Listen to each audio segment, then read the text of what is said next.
अस्सलाम वालेकुम, आप देख रहे हैं न्यूज़ व्यूज़। मैं हूं अली सरवर। आज सुप्रीम कोर्ट ऑफ पाकिस्तान की जानिब से बहुत अहम केस का फ़ैसला सामने आया है जो कि महफूज किया हुआ था, और ये इसलिए भी बहुत अहम है कि ये फ़ैसला डिपेंड कर रहा था नवाज शरीफ साहब की वतन वापसी, इलेक्शन में हिस्सा लेने के हवाले से। लेकिन जो फ़ैसला आया है वह इसके बरखिलाफ़ है। फैसला यह आया कि अदालत उस्मा ने यानी कि Supreme Court review of order and judgement जो एक्ट था उसको कलअदम करार दे दिया है। और सुप्रीम कोर्ट की जानिब से जो बयान जारी किया गया है वो मैं आपको बता दूं कि Supreme Court review of order and judgement act case का मुत्तफ़िका ये फैसला सुनाया गया है। सुप्रीम कोर्ट रिव्यू एक्ट आइन के ख़िलाफ़ है, ये कहा गया कि आइन के ख़िलाफ़ है। मुत्तफ़िका फ़ैसले में कहा गया कि पार्लियामान ऐसी कानून साजी का अख्तियार नहीं रखता। जस्टिस मुनीर अख्तर का इजाफी नोट भी मुत्तफ़िका फ़ैसले का हिस्सा है। और सुप्रीम कोर्ट ने रिव्यू ऑफ जजमेंट एक्ट के खिलाफ दायर जो दरखास्तें थी उनको काबिल समाअत करार दे दिया है। Supreme Court review of judgement order act के खिलाफ दरखास्तों पर फैसले के लिए अदालत ने फ़रीक़ैन को इलेक्ट्रॉनिक नोटिस भिजवाए गए थे।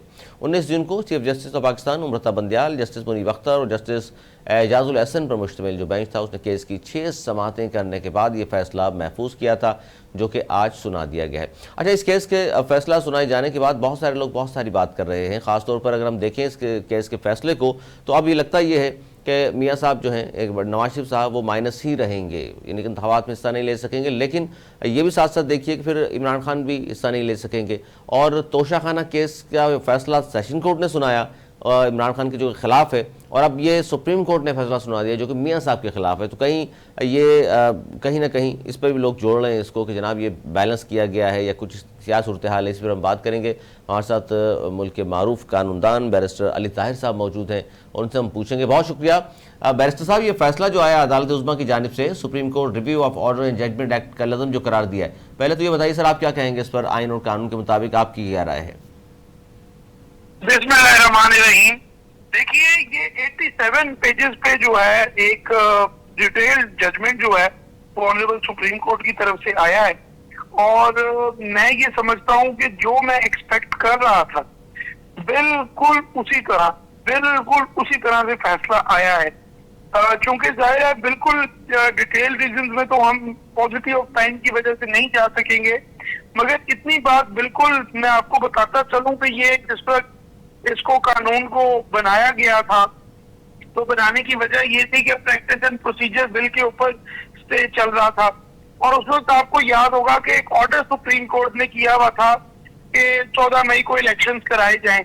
तो असल जो जरूरत इसकी review of orders and judgement की थी वो इस वजह से थी कि अगर सुप्रीम कोर्ट कंटेम्प्ट के नोटिस जो है वो इशू करेगी तो ये लोग फौरन फिर उसके ऊपर रिव्यू फाइल करेंगे, और ये रिव्यू जो है review of judgements and orders में इसमें आर्टिकल 188 का दायरा जो है वो इतना ज्यादा अली सरवर साहब बढ़ा दिया था कि वो इन इफेक्ट एक अपील ही बन गई थी।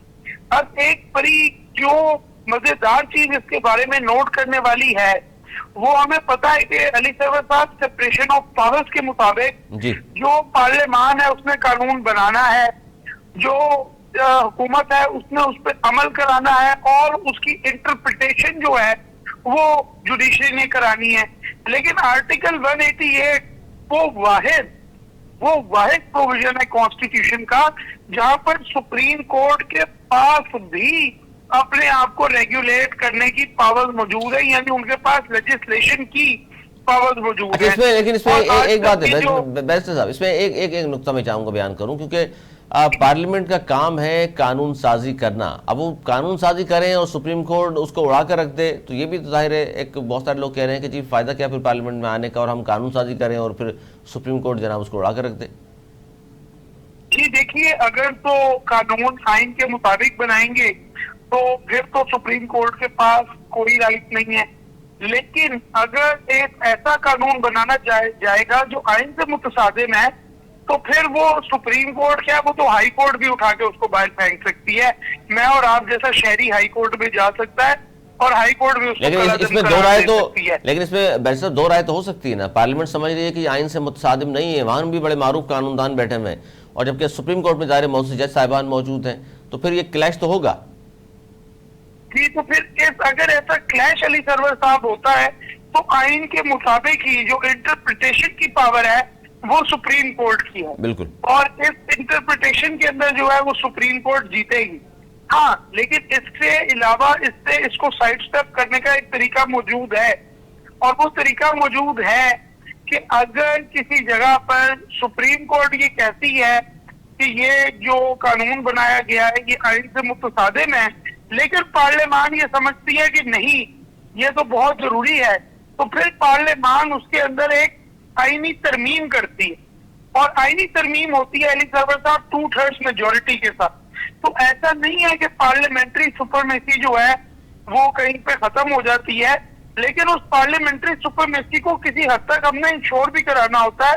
और ये तो आप देखिए कि अमेरिका में या आप जो है बाकी जो सिविलाइज मुमालिक हैं आप उधर देख लीजिए, तमाम जगहों पर ये ताकत मौजूद है जुडिशरी के पास कि उनकी भी पार्लियामान, और अक्सर ऐसा होता है कि उनकी भी पार्लियामान अगर कोई ऐसा कानून बनाती है जो आइन से मुतसादिम होता है तो उसको फिर कालादम करार देना होता है, क्योंकि हमारे सब कॉन्टिनेंट में तो एटलीस्ट अली सरवर साहब आपको ये पता होगा कि कई दफा ऐसे ऐसे भी कवानीन पार्लियामेंट ने बनाए हैं दोस्त जो कि बड़े कॉन्फिडेंस इंस्पायरिंग नहीं थे। अच्छा, ये जो फैसला आया है रूट जी जी बिल्कुल सही फरमा रहे हैं। ये जो फैसला आया, सुप्रीम कोर्ट रिव्यू एक्ट आइन के खिलाफ कह दिया है, और मुत्तफिका फैसले में ये भी कहा गया है कि पार्लियामेंट ऐसी कानून साजी का इख्तियार ही नहीं रखता।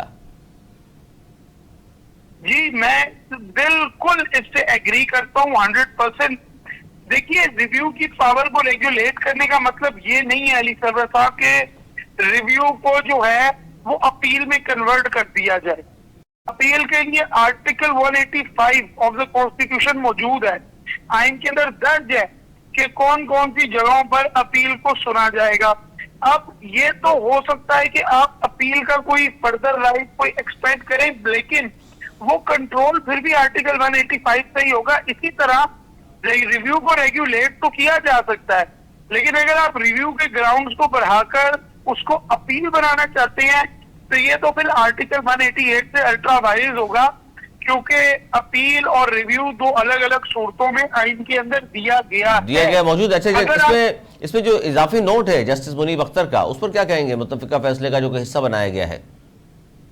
देखिए, मैं जब से मुनीब अख्तर साहब जो हैं वो सिंध हाई कोर्ट के जज थे, तब से मैं उनके सामने अपेयर हुआ हूँ, और मैं ये समझता हूँ कि वो he is a very competent जज। आई थिंक आज भी उन्होंने जो इजाफी नोट लिखा है वो बड़ा हार्ड हिटिंग है, और मेरे ख्याल में उनकी जो रीजनिंग है जो उन्होंने चंद केसेस जो हैं वो साइट करके दी है, मेरे ख्याल में वो जो है बड़ा एक बेहतरीन उनका इजाफी नोट आया है। थोड़ी सी टेक्निकल रीजनिंग उसके अंदर है, मगर ओवरऑल जो है मैं समझता हूँ कि एक बेहतरीन फैसला। अच्छा, इसमें बैरिस्टर साहब जो फैसला आया है, सुप्रीम कोर्ट ने रिव्यू ऑफ जजमेंट एक्ट के खिलाफ दायर दरखास्तों को भी अब काबिल समात करार दे दिया है, तो होगा क्या? जो दरखास्तें जिनके खिलाफ थी अब वो काबिल समात होंगी, तो क्या फिर केसेस चलना शुरू हो जाएंगे और लॉन्ग प्रोसेस होगा फिर दोबारा? मैं अली साहब आई एम सॉरी, मैं सुन नहीं सका आपका सवाल। मैं ये कह रहा हूँ कि सुप्रीम कोर्ट ने रिव्यू ऑफ जजमेंट एक्ट के खिलाफ जो दायर दरखास्तें थी उनको भी काबिल समात करार दे दिया है, तो अब क्या होगा इन दरखास्तों पर? नहीं, देखिए, जो review of judgement and orders की जो दरखास्तें थी, जो पिटिशन थी अंडर आर्टिकल 184(3), वो तो कॉन्स्टिट्यूशनल पिटिशन जो है 21, 22, 23, ये तो तीनों जो है वो आज अलाउ हो गई हैं। बिल्कुल। और ये जो review of judgements and orders जो है ये सेट असाइड हो गया है। तो अब अगर कोई रिव्यू जो है वो फाइल हुआ था under the provisions of this law, तो जाहिर है वो अनफ्रक्चुअस हो गया है, वो भी डिसमिस हो जाएगा। और अब अगर कोई रिव्यू जो है वो फाइल होता है तो वो रिव्यू बिल्कुल ऐसे ही डील होगा जैसे इस लॉ से पहले हुआ करता था under part 26 of the supreme court rules 1980। अच्छा, ये जो कि बड़ा अहम फैसला है, अब बात ये की जा रही है जनाब, खासतौर पर पाकिस्तानी सियासत के हवाले से, क्योंकि कुछ लोग थे जो ये कहा करते थे जनाब इस फैसले इस कानून साजी के बाद मियाँ साहब की वतन वापसी भी होगी, अब वो आज़ादाना तौर पर सियासत में हिस्सा भी ले लेंगे। लेकिन इस फैसले के बाद आज तो फिर ये लग रहा है कि मियाँ साहब को रोक दिया गया है, इस फैसले की वजह से वो रुक जाएंगे। कुछ लोग कह रहे हैं जानबूझ के, क्योंकि तोशाखाना का फैसला खान साहब के खिलाफ आया था, तो अब ये मियाँ साहब के खिलाफ फैसला देकर सुप्रीम कोर्ट ने बैलेंस कर दिया है। इस तरह की मतलब जाहिर फैसलों में तो फिर आपको मालूम है तनकीद भी होती है, इस तरह की बात भी की जा रही है। आप भी इस तरह देख रहे हैं कि मियां साहब का अब माइनस ही रहेंगे सियासत से? नहीं, absolutely not Ali sir, absolutely not. मैं समझता हूँ ये बड़ी रूडिमेंट्री बात है और बिल्कुल बेसिक लेवल की बात है। मैं समझता हूँ कि ये जो review of judgements and orders है, इसका फायदा जो है वो होता मियां साहब को होता अगर जो है इन केस वो बाद में ये लेजिस्लेशन पास ना की जाती इलेक्शन एक्ट के अंदर अमेंडमेंट करके कि जो डिस्क्वालिफिकेशन का पीरियड होगा वो 5 साल का होगा। ये देखिए, ये तो अभी बड़ी लंबी एक कहानी चल रही थी। मियां साहब ने आना था, फिर आके उन्होंने रिव्यू फाइल करना था, फिर रिव्यू फाइल करके उस रिव्यू में चलना था, फिर उसके बाद उसके ऊपर फैसला आना था, और फिर उसके बाद जो है वो मियां साहब ने क्लियर होना था। नहीं, लेकिन एक चांस तो था सर, एक चांस तो था ना, जो अब नहीं रहा। जी, लेकिन अली साहब मैं ये समझता हूँ कि वो चांस तो बड़ी हद तक अभी भी मौजूद है। किस तरह सर? और वो चांस इस वजह से मौजूद है कि कल को अगर एक लार्जर बेंच बैठता है और ऐसे सर्कमस्टांसेस बनते हैं तो वो बैठकर इसको रिव्यू करें कि ये लाइफ टाइम डिस्क्वालिफिकेशन वाला फैसला ठीक था या गलत था, तो मेरे ख्याल में जो है वो इसके ऊपर एक सुप्रीम कोर्ट की प्रोनाउंसमेंट आ सकती है। मगर इसमें जो ज्यादा इम्पोर्टेंट और अहम पॉइंट है अली सरवर साहब, वो ये है कि जो ऑलरेडी इलेक्शन एक्ट में एक अमेंडमेंट पास कर दी गई है पार्लियामेंट की तरफ से, जिसके अंदर उन्होंने कहा है कि ये जो डिस्क्वालिफिकेशन होगी ये 5 साल की होगी। मेरा ख्याल है that serves the purpose of मियां साहब। हाँ, ये एक काउंटर अटैक के तौर पर बड़ा जरूरी था कि अगर जो है वो कल को चैलेंज होता और मियां साहब को दोबारा कहा जाता कि मियां साहब तो can not take part in the elections and he can not become part of the party head, तो फिर इस रिव्यू जुरिसडिक्शन का फायदा उठाया जाता।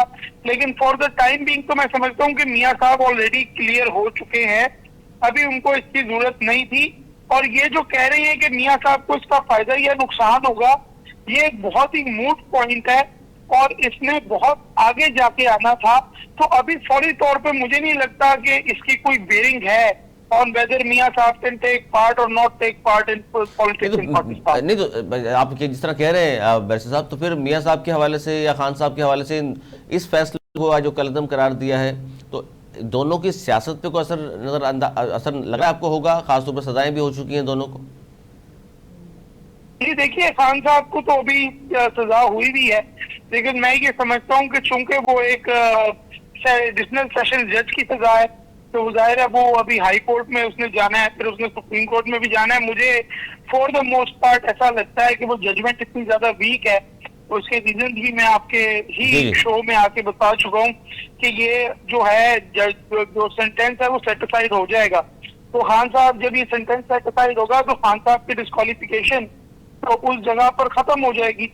मियां साहब की तो सर दो चीजें, सिर्फ सजा कलअदम होगी उसमें रोक दी जाएगी, या डिस्क्वालिफिकेशन भी 5 साल वाली भी खत्म हो जाएगी फौरी?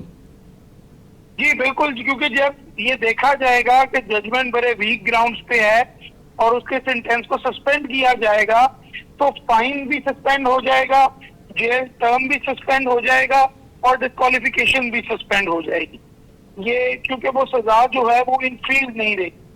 तो इस लेकिन जो मियां साहब का केस है वो मुख्तलिफ है, क्योंकि मियां साहब जो है वो लाइफ टाइम डिस्क्वालिफिकेशन में बैठे हुए हैं। लेकिन अलबत्ता मैं समझता हूँ कि मियां साहब को ये फायदा ये हो जाएगा कि ये जो 5 साल उनको 5 साल का जो लेजिस्लेशन पास कर दी गई है वो के कन्विक्शन के 5 साल के बाद जो है वो बंदा पार्ट ले सकता है और डिस्क्वालिफिकेशन जो है वो 5 साल की होगी। मेरा ख्याल है कि मियां साहब के लिए बेहतर लीगल ऑप्शन ये होगा कि वो यहाँ पर आए, आकर यहाँ पर इलेक्शन कंटेस्ट करें, और अगर कोई चैलेंज पोज होता है तो अल्टीमेटली उसको जो है वो एक लार्जर बेंच में सुप्रीम कोर्ट के सामने लेके जाया जाए, और वो फिर जो कंडीशन जो है वो वही हो जाएगी जो इस जजमेंट्स और review of judgements and orders में एक्ट में होनी थी। अच्छा सर, जाते पोजीशन में वो वापस आ जाएंगे। वैसे साहब आखिरी सवाल मैं चाहूंगा, खासतौर पर चूंकि इसका सियासी हवाले से क्या असर होगा इस पर ज़रूर बात आखिर में चाहूँगा, बताइए कि खान साहब की सियासत या मियां साहब की सियासत, और इन दोनों पर इसका आज का जो फैसला अदालत उसमें जो Supreme Court review of order and judgement act को कलअदम करार दिया है, किस हद तक असरअंदाज हो गए? आप समझते हैं कि इस फैसले से इन दोनों पर असर बिल्कुल नहीं हो रहा? नहीं, देखिए किसी हद तक तो असर पड़ रहा है, और मैं समझता हूँ कि वो जो लेवल प्लेइंग फील्ड की बात आ रही है, इस फैसले से शायद सियासतदानों में ये तो एक इंकरेजमेंट आएगी कि अब इसको लेवल प्लेइंग फील्ड पे लेके चलते हैं, और सारों की डिस्क्वालिफिकेशन जो है वो खत्म होनी चाहिए, सब सियासत में हिस्सा लें, और जिसको अवाम चूज करे वो इस मुल्क में हुकूमत बनाए, बजाय इसके कि इदारे बताएं कि कौन ईमानदार है और कौन बेईमान है, और किसको वजीर आजम होना चाहिए और किसको नहीं होना चाहिए। बहुत शुक्रिया। बैरिस्टर अली ताहिर मारूफ खानदान हमारे साथ मौजूद थे और अपना पॉइंट ऑफ व्यू उन्होंने आपके सामने पेश किया, क्योंकि बड़ा फैसला सुप्रीम कोर्ट ऑफ पाकिस्तान ने आज दिया है। महफूज किया फैसला था। अदालत उस्मा ने Supreme Court review of order and judgement act का लदम करार दे दिया है, और सुप्रीम कोर्ट की जानिब से जारी बयान में ये भी कहा गया है कि Supreme Court review of order and judgement act case का जो मुत्तफिका फैसला है ये सामने आ चुका है। सुप्रीम कोर्ट रिव्यू एक्ट आइन के खिलाफ है। मुत्तफिका फैसले में ये भी कहा गया है कि पार्लियामेंट ऐसी कानून साजी का इख्तियार नहीं रखता, और इस फैसले में जस्टिस मुनीब अख्तर का इजाफी नोट भी इस मुत्तफिका फैसले का हिस्सा है। अब तक के लिए इतना ही। अगले प्रोग्राम तक के लिए मुझे और मेरी टीम को दी इजाज़त। मौलाना के बाद।